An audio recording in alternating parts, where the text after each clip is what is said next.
গিন্নি, ও গিন্নি, জালটা এনে দাও তো, দেখি নদীতে কোনো মাছ পাওয়া যায় কিনা।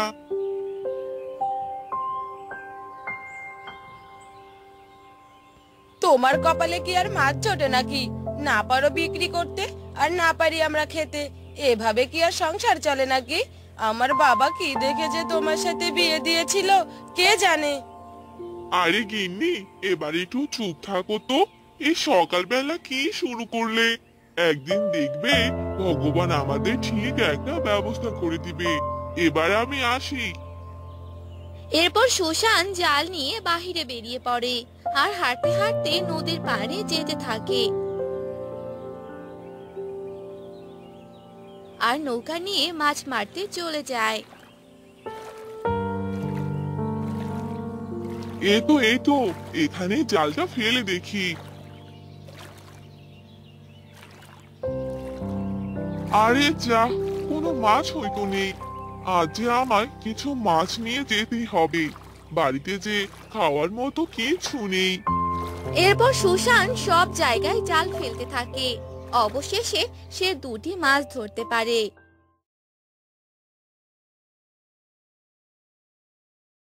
আর সে মাছ দুটো নিয়ে সুশান বাড়িতে যায়। আর এভাবে বেশ কিছুদিন চলে যায়। আর একদিন সকালবেলা আরে হ্যাঁ গো, আমার যে অনেক খিদে পেয়েছে, কিছু একটা ব্যবস্থা করো। ব্যবস্থা করার মতো যে আমার কাছে কোনো কিছুই নেই, কি করব আমি? এখন কি আমাদের চুরি করে খেতে হবে নাকি? চুরি করা? আরে বাহ, ভালো একটা বুদ্ধি দিয়েছো তো। আমি এবার থেকে চুরি করব। কি কি বললে তুমি এসব? তুমি চুরি করবে? তাহলে তো সবাই আমাকে চোরের বউ বলবে। না না না, এ কাজ তোমার করতে হবে না। কপালে নেই ভাত, আর তোমার লেগেছে মান সম্মানে আঘাত, তাই না? এত কথা বুঝি না বাপু। জীবন বাঁচাতে চাইলে আমায় এ কাজ করতেই হবে।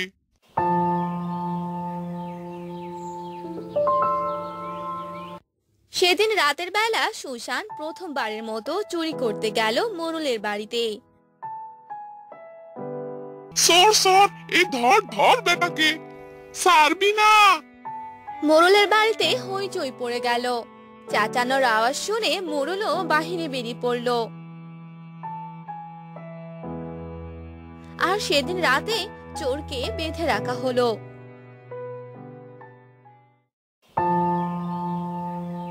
পরদিন সকালবেলা ও, তাহলে তুই আমার বাড়িতে চুরি করতে এসেছিলি? তোর সাহস তো কম না। মোড়ল মশাই, আমার ভুল হয়ে গেছে, আমায় ক্ষমা করে দিন।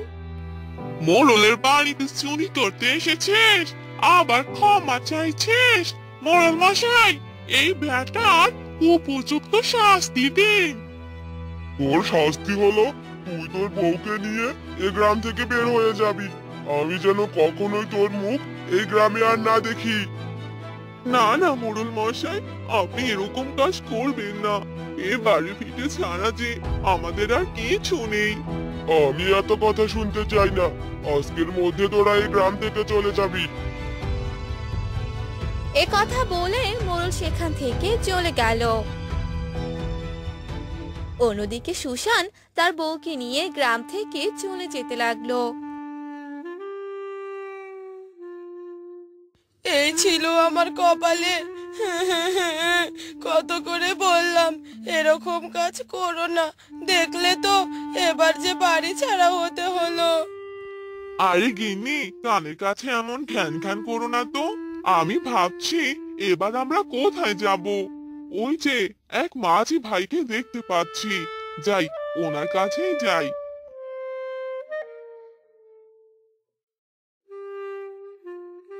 মাঝি ভাই, আমাদের একটু ও পারে নিয়ে যাবে? আসুন আসুন বাবু, নৌকাতে উঠে পড়ুন।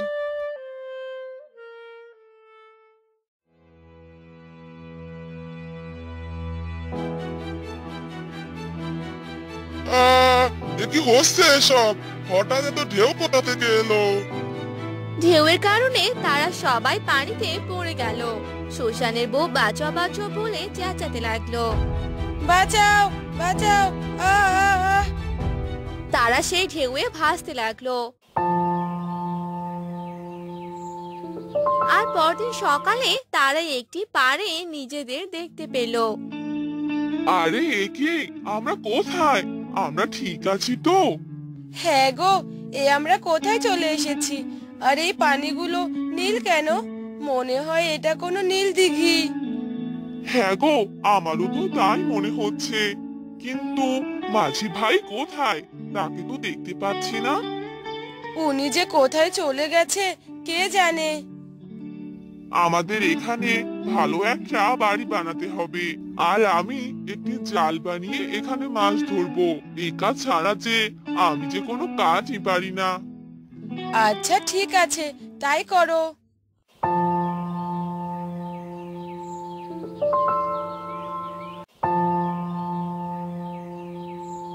এরপর তারা কিছুদিনের মধ্যে সেখানে একটি বাড়ি বানালো আর মাছ ধরার জন্য একটি জালও বানিয়ে নিল। এরপর থেকে সুশান সেই নীল দিঘিতে জাল ফেলে মাছ ধরতে লাগলো। আরে এ কি, এই মাছগুলো তো দেখতে নীল রঙের। এরকম মাছ আমি কখনো দেখিনি। তখনই সেখানে থাকা এক নীল জলপরি উঠে আসে। আরে এ তো দেখছি এক নীল জলপরি। হ্যাঁ, আমি হলাম নীলপরি আর এটা হলো আমার দিঘি, তাই এখানে সবকিছুই নীল রঙের। জলপরি, তুমি আমায় মেরো না। খাবারের অভাবের জন্য যে তোমার দিঘিতে আমার জাল ফেলতে হলো। না না, তুমি কোনো চিন্তা করো না, আমি তোমার কোনো ক্ষতি করব না। আমার এই নীল দিঘিতে এসেছো তাই তোমায় স্বাগত জানাচ্ছি। তুমি যত ইচ্ছে এই নীল মাছ ধরে নিয়ে যেতে পারো। এ কথা শুনে সুশান অনেক খুশি হয়ে গেল আর জলপরীকে ধন্যবাদ জানালো। আর কয়েকটি নীল মাছ উঠিয়ে বাড়িতে নিয়ে গেল। গিন্নি, ও গিন্নি, এই দেখো তোমার জন্য কি নিয়ে এসেছি।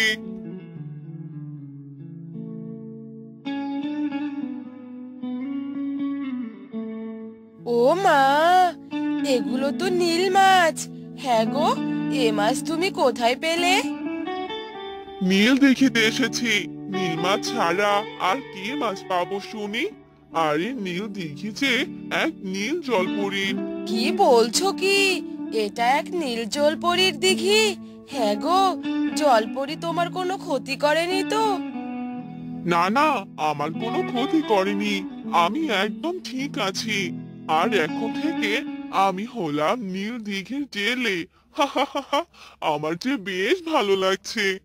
এবার তাহলে আমরা সুখেই দিন কাটাতে পারবো। আমাদের আর কোনো কষ্ট থাকবে না। এরপর থেকে সুশান ও তার স্ত্রী সেই নীল দিঘির পাড়ে থাকতে লাগলো আর সুশান সেই নীল দিঘির মাছ ধরতো। এভাবে তাদের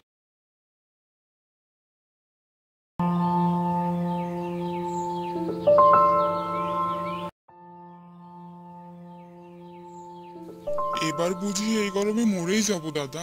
এত গরম যে আর সহ্য করতে পারছি না। তা তুমি মন্দ বলনি। ওদিকে আমার ছোট মেয়েটা যে অসুস্থ হয়ে পড়েছে। ছোট মানুষ সারাদিন রোদে রোদে খেলে এই অবস্থা হয়েছে। হ্যাঁ দাদা, বাচ্চাদের রোদে যেতে দিও না। জানি না ভগবান আমাদের কপালে কি রেখেছে। সে কি আর বলতে, এই গরমে যে আমার ফসলগুলোও নষ্ট হয়ে যাচ্ছে। জমিতে যে কোনো পানি নেই। কেন রে, জমিতে আবার পানি দিসনি কেন? পানি তো দিতেই চাই, কিন্তু ওদিকে যে মোড়ল মশাই পানির দাম বেড়ে দিয়েছে, তাকে বলেছিলাম আমার জমিতে যেন পানি দিয়ে দেয়। কিন্তু মোড়ল মশাই বলেছে এই পানির জন্য নাকি তাকে 20 টাকা দিতে হবে। কি বলিস, আগে তো 10 টাকা করে নিত, এখন আবার 20 টাকা করে নিতে চাইছে।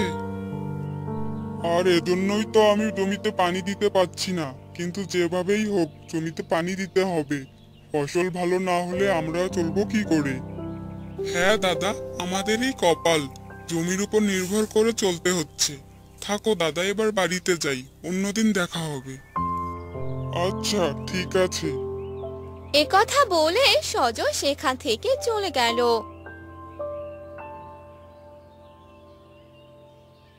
অন্যদিকে শিমুল তার জমিতে গেল। হায় ভগবান, একবার তো বৃষ্টি দাও। বৃষ্টিটা হলে মাথা থেকে দুশ্চিন্তা চলে যেত।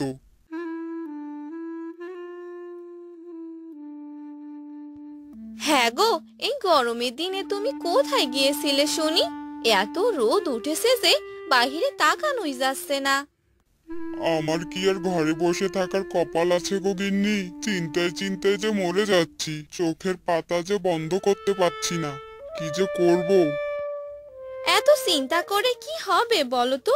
ভগবান আমাদের কপালে যা রেখেছেন তাই তো হবে। যাও, নদী থেকে গোসলটা করে আসো, তারপর খাবার খেও। এরপর শিমুল নদীতে গোসল করতে চলে যায় আর গোসল করতে থাকে। মনে হচ্ছে সারাটা দিন এই পানিতেই বসে থাকি, সব আরামই পানিতেই আছে। কিছুক্ষণ পানিতে থাকার পর শিমুল উঠে পড়ে আর বাড়িতে যায়। তারপর খাবার খেয়ে নেয়। এভাবে কেটে যায় বেশ কিছুদিন।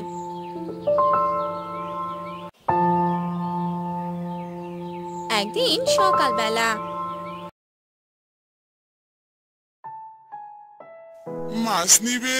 মাছ, বড় বড় মাছ। আরে এই সকালবেলা কে মাছ বিক্রি করতে চলে এলো? বাহিরে গিয়ে দেখি তো।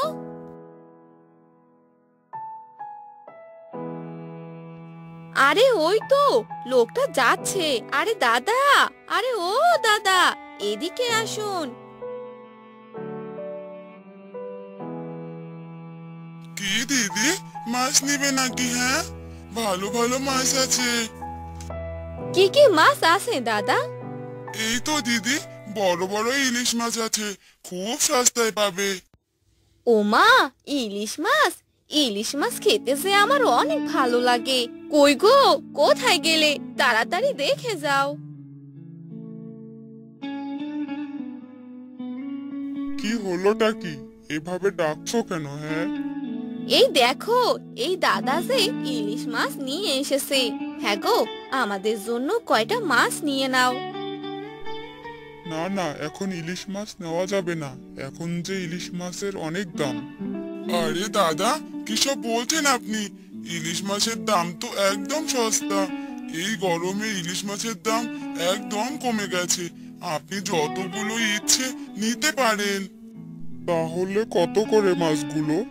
দুইটা নিলে 5 টাকা দাম। দেখলে তো কত কম দামে দিচ্ছে এই ইলিশ। আর এই গরমের দিনে ইলিশ খেতে যে অনেক ভালো লাগবে। আচ্ছা ঠিক আছে, আমি তাহলে দুটো ইলিশ মাছ নিচ্ছি। দাদা, আপনি বরং দুটো ইলিশ মাছ দিয়ে দিন। এরপর সেই লোকটি তাদের দুটো ইলিশ মাছ দিয়ে দিল আর টাকা নিয়ে সেখান থেকে চলে গেল। আজ দুপুরে তাহলে এই ইলিশ মাছ রান্না করব। চলো এবার ঘরে যাই। তুমি ঘরে যাও আর আমি জমিতে যাই। দুপুরবেলা বাড়িতে খেতে আস, তুমি ইলিশ মাছ রান্না করো। আচ্ছা ঠিক আছে। শিমুল তার কাজে চলে যায় আর শিমুলের বউ সব কাজ করতে থাকে। তারপর রান্না বসিয়ে দেয়। রান্না বান্না শেষ হতেই তাদের বাড়িতে মেহমান চলে আসে। আরে দাদা বৌদি, তোমরা আমার বাড়িতে? হ্যাঁ, তোমায় দেখতে এলাম। অনেক দিন থেকে তো তোমার সাথে দেখা হয় না, বাড়িতেও আসছো না। আসলে অনেক গরম তো, এই জন্য কোথাও যাওয়া হয় না। আসো আসো, তোমরা বসো এখানে। আরে বাহ, আমি তো ইলিশের গন্ধ পাচ্ছি। তুমি কি ইলিশ রান্না করেছো নাকি? হ্যাঁ বৌদি, আমি আজ ইলিশ মাছ রান্না করেছি। আমার তো ইলিশ মাছ অনেক পছন্দ। তাহলে তোমরা বসো, আমি তোমাদের জন্য খাবার নিয়ে আসি। এরপর শিমুলের বউ তার দাদা আর বৌদির জন্য খাবার নিয়ে আসে। তারা মজা করে খাবার খেয়ে নেয়। রান্নাটা বেশ দারুণ হয়েছে। তোমার হাতের খাবার খেয়ে অনেক ভালো লাগলো। হ্যাঁ, তোর বৌদি একদম ঠিক কথাই বলেছে। এবার আমরা চলি রে, আবার আসবো। তুই তোর জামাইকে নিয়ে বেড়াতে আসিস। আচ্ছা দাদা বৌদি, ঠিক আছে। তারা সেখান থেকে চলে যায়। আর কিছুক্ষণ পরেই শিমুল বাড়িতে চলে আসে। হ্যাঁ গো গিন্নি, আমায় খেতে দাও, বড্ড খিদে পেয়েছে যে। কি খেতে দেব তোমায়? কি খেতে দিব মানে? তুমি কি রান্না করনি? হ্যাঁ গো, রান্না তো করেছিলাম, কিন্তু দাদা আর বৌদি যে বাড়িতে এসেছিল তারা খেয়ে চলে গেছে। ভেবেছিলাম গরমের দিনে ইলিশের তরকারি দিয়ে খাবার খাবো, কিন্তু তা আর হলো না। আরে তুমি এত ভাবছো কেন শুনি? আমি তো একটা ইলিশ রান্না করেছিলাম, আর একটা ইলিশ এখনো আছে। তুমি একটু অপেক্ষা করো, আমি তোমার জন্য রান্না করে আনছি। আরে বাহ, তাহলে তো খুবই ভালো হয়। যাও যাও, তাড়াতাড়ি রান্না করে নিয়ে আসো। এরপর শিমুলের বউ আবারও ইলিশ মাছ রান্না করে, আর এই গরমের দিনে তারা ইলিশ দিয়ে খাবার খেয়ে নেয়।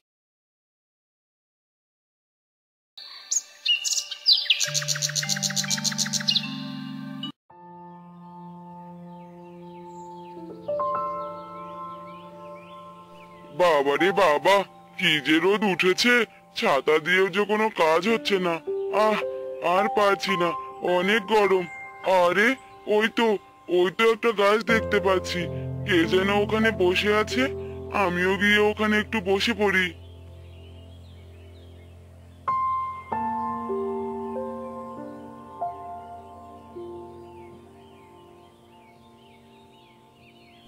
আরে কি ব্যাপার দাদা, এখানে এভাবে বসে আছো যে, কি হয়েছে? হ্যাঁ, কি আর হবে, এই গরমে কি আর কাজ করা যায়, তাই গাছের নিচে বসে আছি। তা তুমি ঠিকই বলেছো, আজ অনেক গরম পড়েছে। আমিও দোকান বন্ধ করে এলাম। এভাবেই তারা দুজন কথা বলতে থাকে।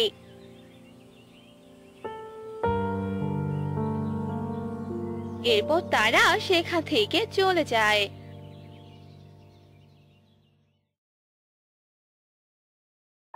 আর বিমল বাড়িতে ফিরে আসে। গিন্নি, ও গিন্নি।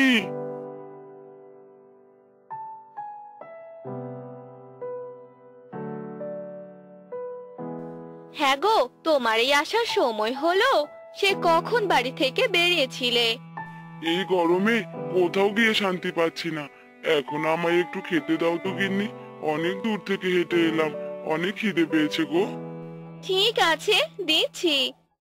এরপর বিমলের স্ত্রী বিমলকে খেতে দেয়। খাবার শেষ করে বিমল শুয়ে পড়ে। কি গো, এই গরমের দিনে তুমি ঘুমাবে নাকি? হ্যাঁ গো গিন্নি, অনেক ঘুম পাচ্ছে। গরমের দিনেই আমার বেশি ঘুম পায়, কি আর করব, এখন যে আমার ঘুমোতেই হবে। ঠিক আছে, ডাকবো না, তুমি ঘুমাও এবার। তারপর বিমল ঘুমিয়ে পড়ে। সে গ্রামের রাস্তার পাশে ছিল এক ডালিম গাছ। ডালিম গাছে ছিল অনেক ডালিম, আর সেখানে থাকতো এক ডাইনি। ডাইনির জন্য কেউ সেই গাছের ডালিম খেতে পারতো না। না, এই প্রত্যেকটা দিন ডালিম খেতে আর ভালো লাগে না, অনেক গরম পড়েছে। আর এই গরমের দিনের পান্তা খেতে খুব ইচ্ছে করছে। কি যে করি, যাই একটু গ্রামের ভিতরটা দেখে আসি, দেখি কোথাও পান্তা পাই কিনা। এই বলে সেই ডাইনি গ্রামে চলে গেল। আর সবার বাড়িতে উকি দিয়ে দেখতে লাগলো। না, কোথাও তো পান্তা দেখতে পেলাম না। এই গ্রামের মানুষগুলো কি পান্তা খায় না নাকি? আজ বরং চলে যাই। এরপর সেই ডাইনি তার ডালিম গাছে চলে এলো আর ডালিম খেতে লাগলো। এভাবেই কেটে গেল বেশ কয়েকদিন। একদিন রাতের বেলা। হ্যাঁ গো, তুমি বরং আজকে একটু বেশি করে চাল নিও, কাল সকালে পান্তা খাবো। ঠিক আছে, তাই হবে, আমারও পান্তা খেতে খুব ইচ্ছে করছে। এই বলে বিমলের স্ত্রী বেশি করে চাল নিল। রাতের রান্না করে নিল আর তারা খাবার খেয়ে ঘুমিয়ে পড়ল। পরদিন সকালবেলা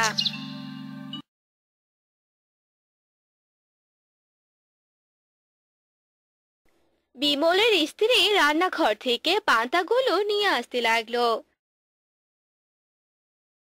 আর সে পান্তার গন্ধ ডাইনির নাকে এসে লাগলো। আহ, কি গন্ধ! মনে হচ্ছে কেউ পান্তা খাচ্ছে। আমাকেও যে পান্তা খেতে হবে। পান্তার গন্ধ যেদিক দিয়ে আসছিল ডাইনি সেদিক দিয়ে যেতে লাগলো। আর কিছুক্ষণ পরে ডাইনি বিমলের বাড়িতে চলে গেল। ও, তাহলে এই বাড়িতে পান্তা খাওয়া হচ্ছে। হ্যাঁ গো, তুমি খেতে থাকো, আমি রান্নাঘর থেকে মরিচ নিয়ে আসছি। এরপর বিমলের স্ত্রী রান্নাঘরে চলে যায় মরিচ আনতে। আর তখনই ডাইনি বিমলের স্ত্রী প্লেটের পান্তাগুলো খেয়ে নেয়। মরিচ নিয়ে আসার পর, কি গো, তোমার পান্তাগুলো খাওয়ার সাথে সাথে তুমি আমার পান্তাগুলো খেয়ে নিলে। আরে, তোমার পান্তাগুলো কে খেলো? নিজেই খেয়ে আবার বলছো কে খেলো? তুমি আমার জন্য একটুকু রাখলে না, সব পান্তা খেয়ে নিলে। এবার আমি কি খাবো? সকালে তো কোনো রান্নাও করা হয়নি। আরে গিন্নি, আমি সত্যি বলছি, আমি তোমার পান্তা খাইনি। হয়েছে, থাক, তোমায় আর কিছু বলতে হবে না। এ কথা বলে বিমলের স্ত্রী রাগ করে সেখান থেকে চলে গেল। অন্যদিকে ডাইনি হাসতে লাগলো। খুব মজা হয়েছে, পান্তাটা দারুণ ছিল। এবার আমি আমার জায়গায় চলে যাই। এরপর ডাইনিটা তার ডালিম গাছে চলে গেল। বিমলও তার কাজে চলে গেল।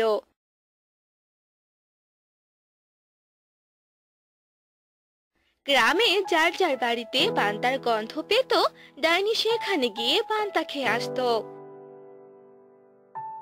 এভাবে অনেকদিন চলে গেল। এবার দেখবো আমার পান্তা কে খায়।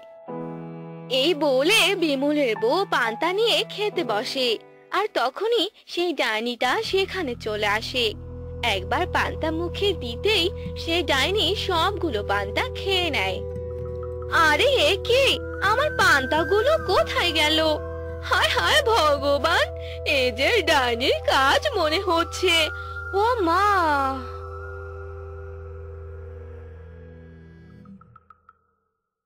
আরে গিন্নি, ও গিন্নি, কি হয়েছে তোমার? গিন্নি,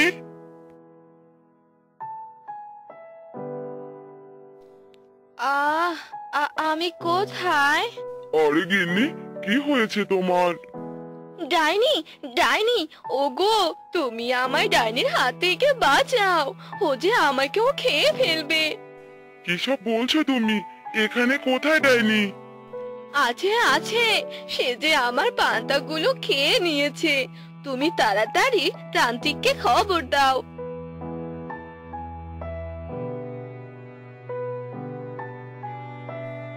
বউয়ের কথা শুনে বিমল তান্ত্রিক বাবাকে বাড়িতে নিয়ে আসে আর ডাইনির ব্যাপারে সব কথা খুলে বলে। এসব শুনে তান্ত্রিক যজ্ঞ করতে শুরু করে আর ডাইনিকে ডাকতে থাকে। আরে, কে আমায় ডাকছে? আমায় যে এখানে থাকতে দিচ্ছে না, তার কাছে যে আমায় যেতে হবে। কি হয়েছে রে? আমায় এভাবে ডেকে আনলি কেন? এসব কি শুরু করে দিয়েছিস তুই? তুই এই গ্রামের সবার পান্তা খেয়ে ফেলছিস কেন?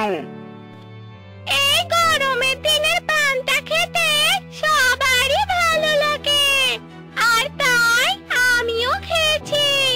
এতে দোষের কি রে?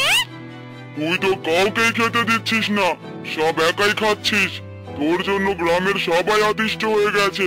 তুই পান্তা খাওয়া ছাড়বি নাকি আমি তোকে বেঁধে রাখবো? না না না না, আমি পান্তা খাওয়া ছাড়তে পারবো না। তাহলে তুই আমার কাছে বন্দি হয়ে থাক সারা জীবন। না না, আমায় বন্দি করিস না। এরপর আর তোমাদের পান্তা খাবে না। এবার আমি আসি। এ কথা বলে তান্ত্রিক সেখান থেকে চলে যায়। আর বিমল ও তার স্ত্রী গরমের দিনে শান্তি মতো পান্তা খেয়ে নেয় আর সুখে শান্তিতে দিন কাটায়।